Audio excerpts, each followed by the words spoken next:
Hello and welcome to End Goals, an LCMS Youth Ministry podcast. I'm host Reverend Mark Kiesling and I'm with DCE Julianna Schultz. We're here to bring parents, church workers, and lay leaders discussions and resources to help your youth ministry meet its end goal, which is young people who are disciples of Jesus Christ for life. Today we're going to talk about what technology and social media use is like for young people growing up. We've so far talked about technology and youth ministry from the perspective of old people who have wisdom and discernment, Sure, right. who have seen Of course. transitions happen. Sorry, were you talking to me or something? Yeah. But perhaps have less technology during some maybe formative years, or maybe are a little less conscientious about how young people are using it today. So we thought it would be helpful to talk to a few young people who we trust their young wisdom, discernment on how they're using social media and what we can learn from them. Well, one of the things we've talked about, I think, on other episodes, I love some of the questions we've tweaked on the youth poll the last couple of gatherings, like to get into how technology is being used, how much they're using it, like who's maybe speaking into restrictions or other things. So like one of the examples we were talking about was in the last youth poll that we did at the last gathering, we saw that the majority of young people don't use social media to post material.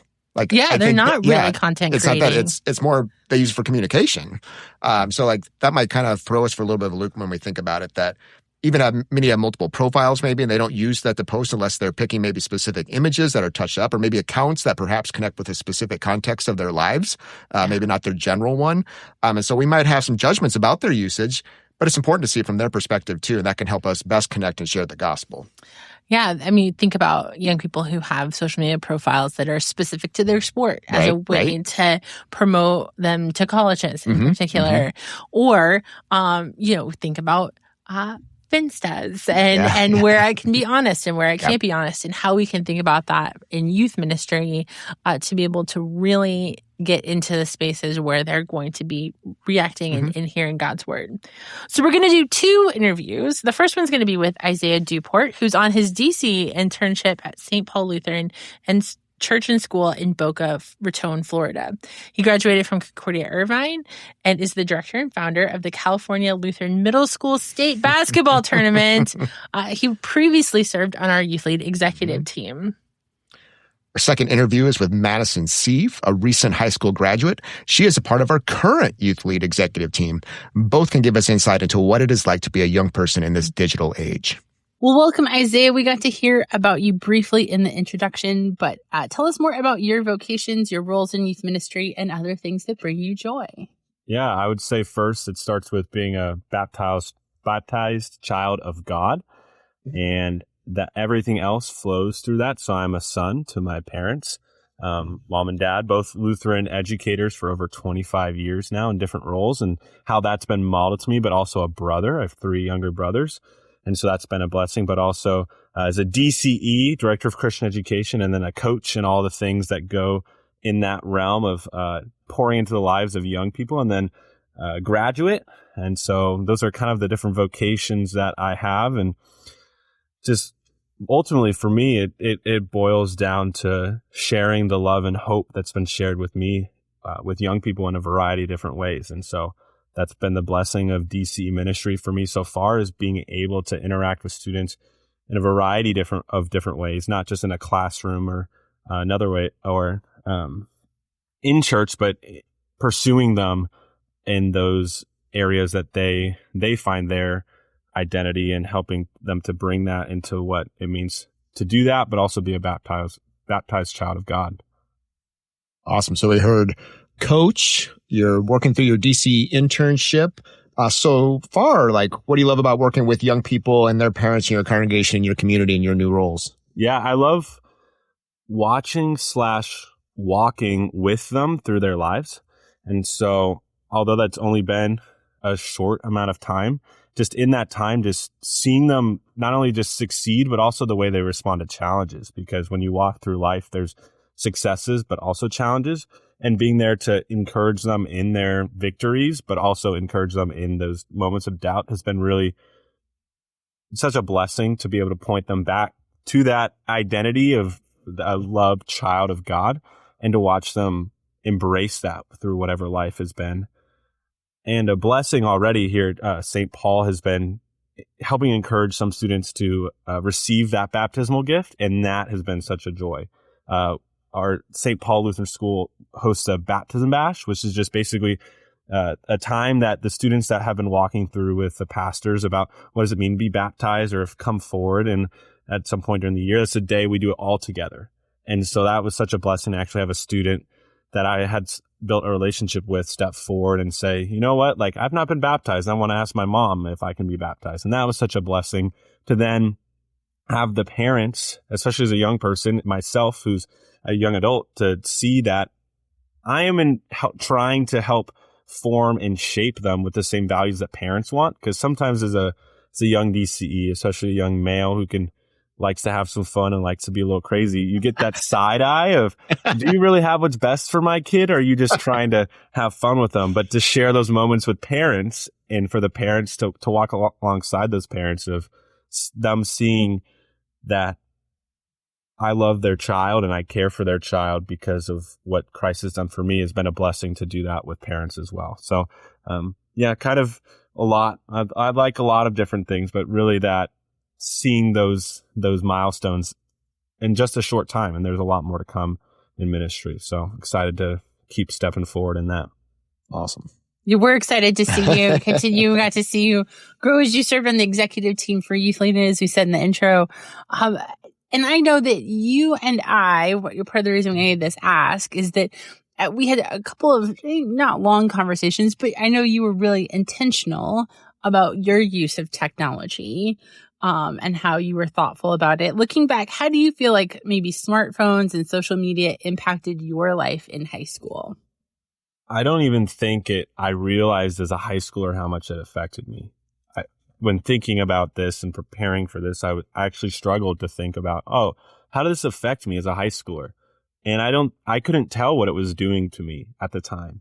I looked back and I was like, yeah, was I thinking about how my phone affected me as a high schooler? And I was not thinking about that. I wrote down some notes and it distracted me. I remember when Fortnite Mobile came out, because Fortnite was huge when I was in high school. Not to kind of age myself, but I started high school pre-COVID and I ended high school with COVID. Mm-hmm. But that sophomore year, about 2018, 2019, Fortnite was huge. And then Fortnite Mobile came out on the phone. And I remember sitting in Spanish class playing Fortnite. And just those small ways of the distractions, but also it gave me positives. Like I was able to communicate with my parents when I was going to be heading home, my friends, and staying connected that way. But I think it definitely distracted me. I had a good foundation coming from a private Lutheran school where phones were not allowed. So it was a culture shock to have students sitting next to me in my high school, public school classes on their phones. And so that was a huge shift for me of seeing and feeling like something's different and then kind of sliding into that, how that affected my attention in class and affected my grades. And so that were some of the ways I think it affected me. But also, I had an experience actually in high school where there's some bullying is a sensitive word, but I'd use that word just to describe that in kind of what I was experiencing in a friend group, some dynamics of that and how that actually shifted into a little bit of cyberbullying and some direct messages and some things like that. And how that affected me because that dynamic followed me home. And that dynamic was present and was even at home, I wasn't rested from that. Yep. It could come up in a group chat or come up in a direct message, or if I posted something, worrying about what people thought about me was always present. And so I experienced that a little bit, not to a full extreme, but just reflection of, that was a reality for me for a year and a half in high school, was worrying so much about what other people thought when I wasn't even around them. Right. And so that's kind of the conclusion. The biggest effect was just always worrying, that FOMO idea, fear of missing out or fear of being talked about and I don't even know about it. And so that was present for me in high school for sure. One of the fascinating things over the last number of years in youth ministry is watching digital natives like yourself. Like you said, you didn't even know life without a smartphone in many ways, to where those of us that are a little bit older certainly had that time. So what are ways, we love watching generation of your age kind of look at this? How do we set boundaries? How do we understand this? How do we manage this well? Are there ways that you have tried to manage how much you're online? Have you maybe had to put limitations yourself or with help from family or friends or peers? How did you do that, whether it was in your high school years or even now as a young adult? How are you walking through that and setting good boundaries for yourself? Yeah, I first thing that comes to mind is thinking about what my parents kind of prescribed for me when I kind of got an iPod, not like the music iPod, but the one that you could text and do all the things the phone did without cellular in about fourth grade. And that the rule was at bedtime, that iPod had to be plugged in next to mom and dad. And so that was a very good safeguard for me for those years that I got away from. And I think when we look at teen cell phone usage and even young adult and even adult, anyone who owns a cell phone, that trap of getting home at night, I'm so tired, but I find myself still doing this, laying in bed and scrolling for half an hour, 45 minutes, and that inability to put the phone away. And so a restriction for teens and I encourage parents is have that dedicated phone lives on the counter at this time every night to help that sleep. So I might have to go back to that. I've thought in college, sometimes I did use a real alarm clock, not just my phone as an alarm clock. And so that's a restriction. Some other restrictions I've done is the screen time apps, to the limitations of you only get an hour on Instagram or an hour on here, an hour on here. And those are kind of go with seasons. I describe my blockage for me as seasonal. If I feel like I've spent a lot of time on Instagram or Twitter, X or Facebook, I'll just delete the app straight up for some time. And then I'll be honest, when the NBA playoffs come back, I re-download those apps so I can get all of that trash talk and all those things. And so I think that's how I would describe my boundaries of that. And I've also used internet blockers too, just to straight up block certain things whether I'm in the office or at a family thing, like to completely do that. And those are some of the things I've done personally. I'm really close to getting a flip phone. I'm like super close. And I think the biggest thing stopping me from doing this, and I think stops lots of people, I don't even want to say that teens are the only people dealing with this phone issue, but if my family and my friends got a flip phone, I would get a flip phone. Not because I would do it in response to them, but it would be so much easier. And that FOMO, right, of not missing out on something. It would be so much easier but to be the only one, I've seriously thought about when this phone breaks on me, I'm going to look really hard in the mirror and think about a flip phone. But then the questions of how does that affect ministry communication? How does that affect teens communicating with me? All come in play. But I have thought about it because I like to get pretty extreme with my restrictions, but then I walk it back a little bit. So it's kind of like a flow for me of trying to self-monitor and self-regulate the best I can. Right. I appreciate that. I think you're not unique in that your peers and those that are younger than you are actually being really thoughtful about like, this may not be the best thing for me. I might need to put restrictions on this. I think perhaps more than adults want to give them credit for, right? And just like you said, like it's not just a teen thing, right? Adults are going to struggle with this as well. I think there's also a space in which you growing up with it as you did experience it maybe differently than those of us who we're never going to be playing snakes on our flip phones in class, right? So having access certainly changes things. What should older adults maybe know about how technology is impacting the life of young people, and how might you see it impacting youth ministry? I would say, I think you kind of put it really well, is that we're aware of it, how it impacts us most of the time. I'm speaking for myself personally, however, but talking to my teens and the high schoolers and even the middle schoolers I talk to, they know. It's not like I say, yeah, your phone affects you. It's not like, no, like that's not true. It's like, yeah, but I feel stuck in it. I think that might be a word to describe how young people feel with their phones is stuck. And they don't know that's the word they want to use with it, or they can say that they feel stuck with it. Because studies and talking about the way that brains have been formed by even ChatGPT. I was listening to your episode on AI and just got me thinking about an MIT study that showed that your brain is literally rewired the more you use ChatGPT instead of going and researching. And that's kind of their study that they did. And in the battle that really, it's kind of turning into some people's biology of your brain is so wired and growing up with it that all you know is your phone. And I think some grace for that is needed, is that not to excuse it, but to encourage and be warm in that encouragement and reminder, and ask, if there's a teen that you're close with, it would be like, how can I help support you? And I think supporting the parents in that too, right? Because as a DCE, I only see these kids once, twice, maybe 3 times a week if they're a consistent youth group attender or attend the events that we do. But educating parents and equipping the parents to be able to have that conversation and give them resources for that. Some books that I've read is The Tech Wise Family. And that's a great book because my favorite part is it says, how does this actually work in our house? Because it lays out some examples of what this family has done. And then how does it work? Well, we're not perfect. And understanding that it's with anything in life, it's not a clean sweep silver bullet, but it's something that takes time. And so I hope older generations would have some grace and understanding for that, but also not to just write off younger people that they don't understand what's going on, because they do. They can see it and they hear you saying it. So how you say it matters.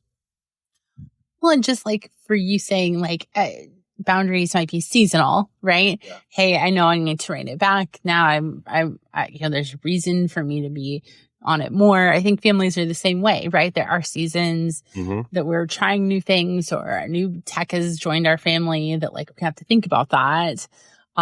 And so it's not always just a one size fits all something every time. Yeah, exactly. It's not, there's no magic prescription that's going to solve each thing. It's something that, it's seasonal. The NBA playoffs. Now I'm going to delete it because I don't need to be looking at Twitter every day to see everyone rejoicing that the Thunder lost. Sorry, anyone who's a Thunder fan, but I have to, that's where my youngness comes out. I'm not afraid to say, go Spurs.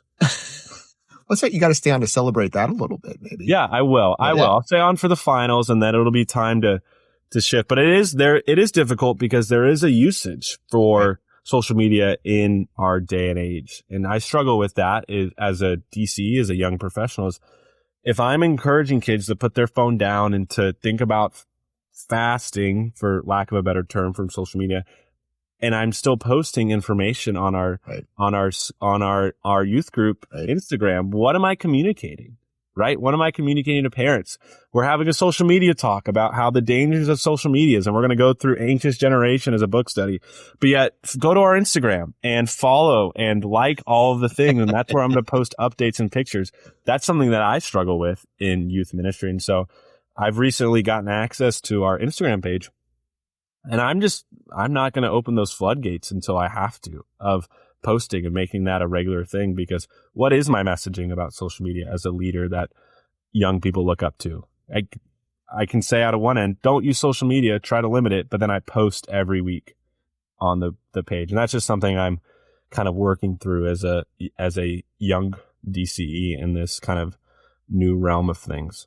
Yeah, and actually, why don't you speak a little bit more to that? Perhaps it's what are you finding out already as you're balancing being, again, someone who's kind of a digital native and used to it, and at the same time trying to set these parameters and good usage? How are you communicating with young people, or maybe to their parents too, about important details, about just general encouragement? What things are you finding that are helpful, and maybe things you're trying to avoid, or things, like you say, you're just trying to balance and manage right now as you see what is it like to communicate with young people and their parents in ministry settings? Yeah, I think you have to, there's different modes of communication. And so I think I'm trying to utilize different modes with different demographics. So parents, I like to get that weekly email to them. So parents can expect that. And the kids, I have an app that sends mass text messages. So we don't have that group chat. We don't have that stuff, but it's a number other than mine that I can send kind of the announcements through. And I actually am trying to get back to more of that mailing of that handwritten note to a youth that hasn't been at youth group for a couple weeks, or that youth that came for the first time, just a quick postcard that I've already typed up, already has kind of our graphic on it, but just like hey, so-and-so, so glad for you to join it, and then mail it to their house. And because that mixes it up for them. Instead of the noise constantly being from social media, just another tap, just another swipe, just another scroll. There's times and place for social media, and I'm not denying that. I'm not trying to say anyone who has energy and effort into that, that's not my strength, first of all. And so I'm going to focus on what's my strength, which is meeting kids where they're at and engaging them in ways that no one else is engaging them. Mm-hmm. I don't know. I get excited when I get a letter in the mail or anything in the mail that's not an ad. And so that's why I'm kind of trying to try to lean into that. And is that more postage and more things like that? Yes. But we're going to see how that continues to go. I've gotten good responses. Every 8th grader that graduated from our day school got a letter from student ministry. Cool. And I've gotten a couple emails back from that saying, thanks for the letter. And so that's kind of what I'm trying to balance, is dabbling in those spaces that we know the students are at and the young people are at, with a healthy amount, without crossing our wires a little bit in what we're communicating to them about the importance of that space. Awesome. Well, thanks so much for sharing your insight into this and your perspective. I think it's helpful for all of us. Yeah. Thanks for having me. Thanks, Isaiah. Well, Madison, congratulations on your recent graduation. We got to hear about you briefly in the intro, but tell us more about your vocations and things that bring you joy. Thank you. Yes, I'm super excited to be here. Throughout my high school, I feel like I tried really hard to be involved in a lot of things. So I wouldn't say I have a super specific vocation or specific thing that brings me joy. It's more just like a lot of little random things. Throughout high school, I was really involved in FFA, and so that was kind of exciting for me. And I hope to eventually pursue a career in agriculture education, whether that be in the classroom or somewhere else. But other than that, yeah, I enjoy to be outside. I love to travel and see new things. I spend a lot of time with family and friends. But yeah, I mean, I work a little bit. I like to make drinks. I'm a barista, previously at Starbucks, and now kind of at a different nutrition drink place. But other than that, I wouldn't say I do a whole lot. Well, you gave great recommendations. That's right. I think you have a lot going on. For drinks. Yes, absolutely. Well, awesome. Well, we're obviously talking about technology, and we know that how technology and how it's used changes over time, can be quite a disruptor maybe at times in everyday life, but also be a great way to communicate and connect with people. So some of us are still remembering, as we talked about, using flip phones or not even having a phone at all and trying to still survive. Old people. But yeah, somehow we did it. But we just want to talk a little bit, like, to get your insight. Like, how do you use your smartphone and social media typically? Well, I mean, I'm still a teenager, so I use my phone quite a bit. I can't lie. I'd say I use it, though, probably for like 2 specific reasons. Kind of like you said, communication and connecting with others. It's super easy for me, obviously, to just send a text or call my friends or my family quickly. And so I use it for that a lot. Otherwise, it's mostly for entertainment. I love to just watch TikTok. I watch Netflix on my phone and stuff like that. But I'd say I use it quite a bit. So would you say like TikToks, YouTube, are there other places you're going to like consume content on a regular basis? I have social media platforms on a couple different apps. So like Instagram, I'm active on Snapchat sometimes, not as much anymore as I used to be, but I know that's still a very popular app that people use. Otherwise, yeah, TikTok, some other kind of smaller apps like Visco and some other things like that. But I'd say I'm active on a lot of like the super popular social media apps. Yeah. Cool. Are there ways that you, like, I think you're right. As a teen, like, it's hard not to be on these things. It's hard not to be using your phone a lot. But are there ways that you've tried to manage how you either how much you're online, or what does it look like for you to be online? Have you like put any kind of limitations or had other people help you to limit that? I wouldn't say I ever really grew up in a family that put like limits on our screen time or anything like that directly. I know some of my friends have rules where like they have to leave their phone downstairs at nighttime and different things like that. And I never really grew up in an environment specifically like that. But I feel like I'm very aware of like when it's an appropriate time to be on my phone versus an inappropriate time. Like I know my family kind of enforces like no phones at the dinner table and just kind of different stuff like that where like it feels like it should be common sense that that's inappropriate, but I mean, it's not for some other people. Like personally, I feel like I'm very self-aware. Like I said, if something is like restricting me from something or like being a distraction in a certain way, and I'll sometimes set time limits for myself on like specific apps if I feel like I need to. But otherwise, I wouldn't say I do anything crazy to like limit myself. Just kind of, being cautious. Yeah. Mm-hmm. Where do you see other students or even yourself struggling with technology, maybe in particular with social media? Kind of like I talked about, I feel like a lot of people struggle with knowing when it's too much. Mm-hmm. Like you said, it's very easy to be on our phones, and it's very common for people to be on their phones all the time, whether in the classroom or in public or other places like that. And I think it's hard just to kind of know when to put it down. I feel like me specifically too, something I kind of struggled with, especially in my high school years as a female and with girl drama and different stuff like that. I struggled a lot with like comparison in social media apps and like seeing other people and their posts and the pictures that they post and the way they portray themselves online, that I often found myself comparing myself to them and figuring out ways that I could alter my life so that I fit these pictures that I see, even though they may not have been real. Yeah. A little bit of context. You went to public high school, correct? Yes. In general, what were the rules for cell phone use, like in class, or like how much access did you have during a school day to your phone? We had access to our phones all day, like you were able to carry them on you. Some teachers had different rules. I know in recent years, like the past couple years, I took a few history classes where they had like phone pouches. Mm-hmm. So you'd walk in and you'd put your phone in the pouch like throughout the lecture and everything. And then you'd receive it back during like our work time or individual work periods. However, there was other classes that I was in where you could be on them all the time and they didn't take it from you. They didn't tell you to put it away. And it was just kind of like your own choice. Yeah. Okay. And did you see peers struggle with maybe attention when they had their phones available to them? Yeah, definitely.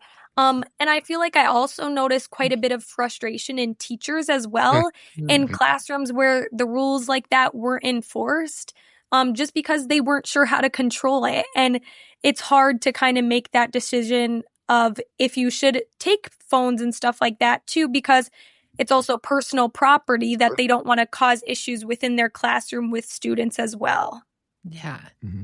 It's hard. It's a difficulty, you know, like when you guys go away to college, you may or may not have access to that, right? So again, like how much are teachers either able to or wanting to take away phones? And I know that's been a big conversation. We've even talked about it in other episodes.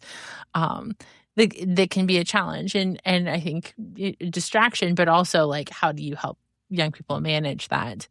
Yeah. So there's some definite struggles we might see, but like what are some of the benefits you think technology and smartphones have played for you as you've grown up?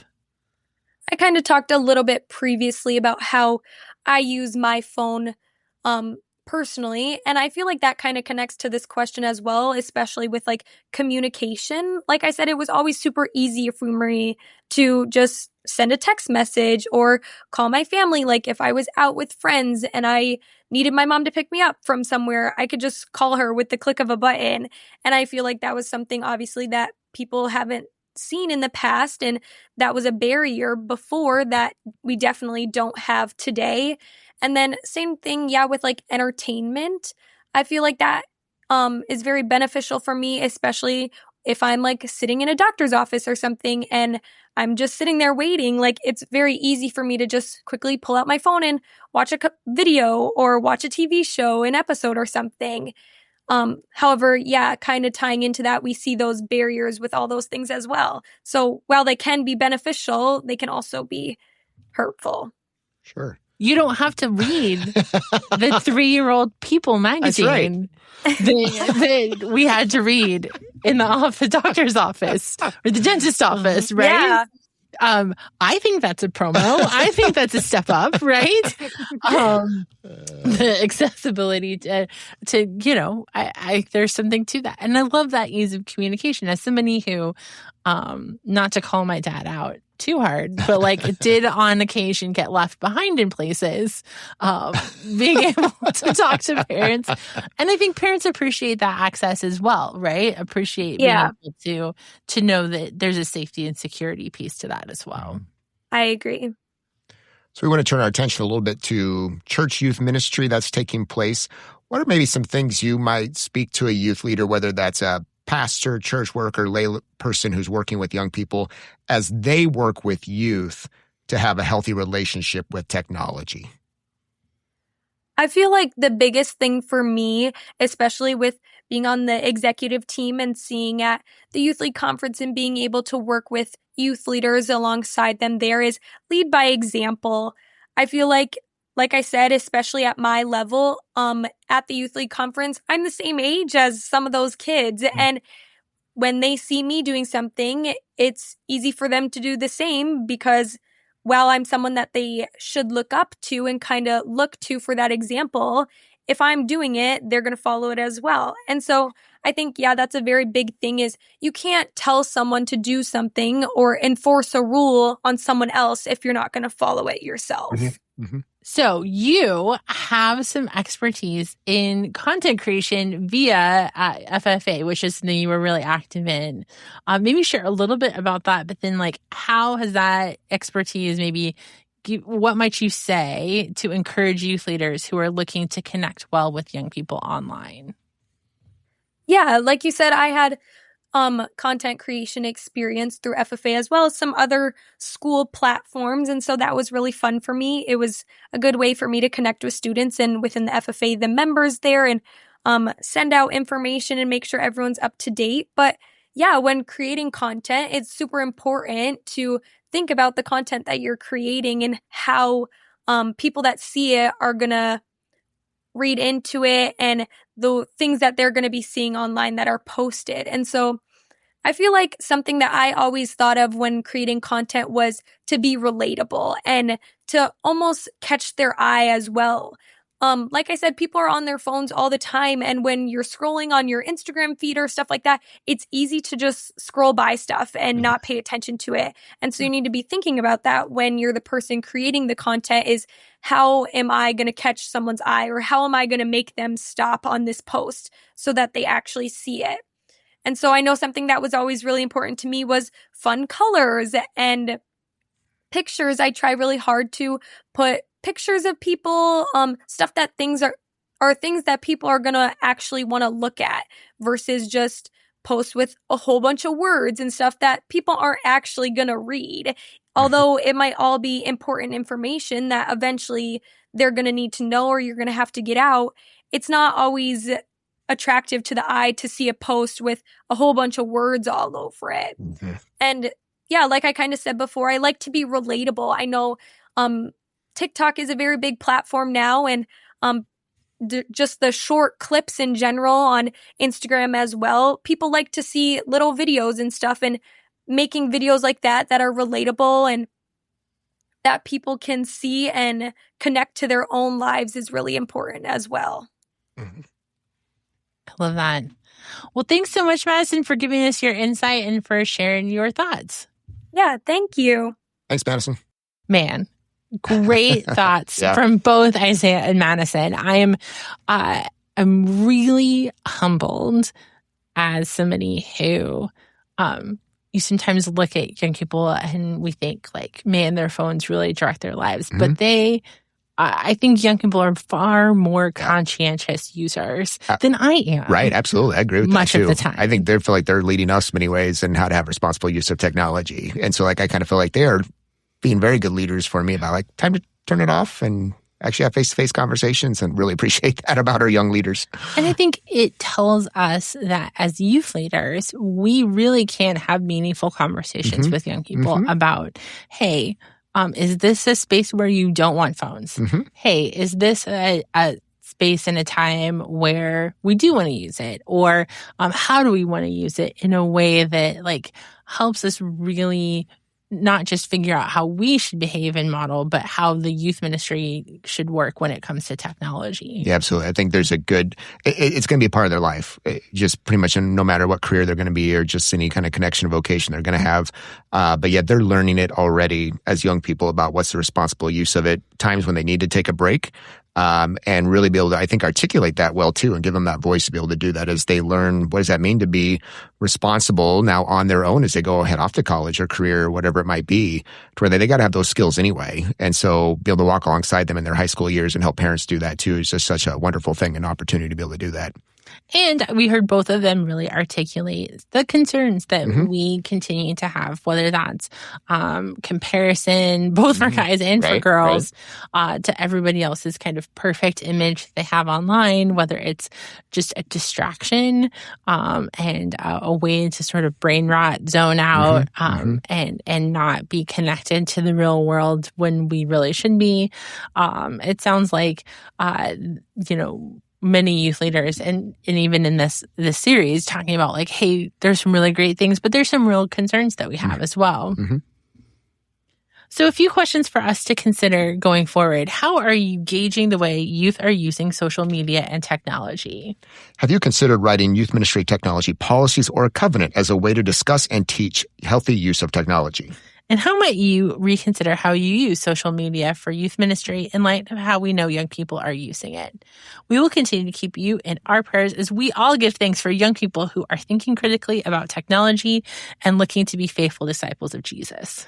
End Goals Podcast is a production of LCMS Youth Ministry and KFUO Radio. To find links mentioned in the episode or more about LCMS Youth Ministry, go to kfuo.org/youth ministry and find resources for youth ministry at youthesource.com. Thank you for listening and caring for the young people of our church.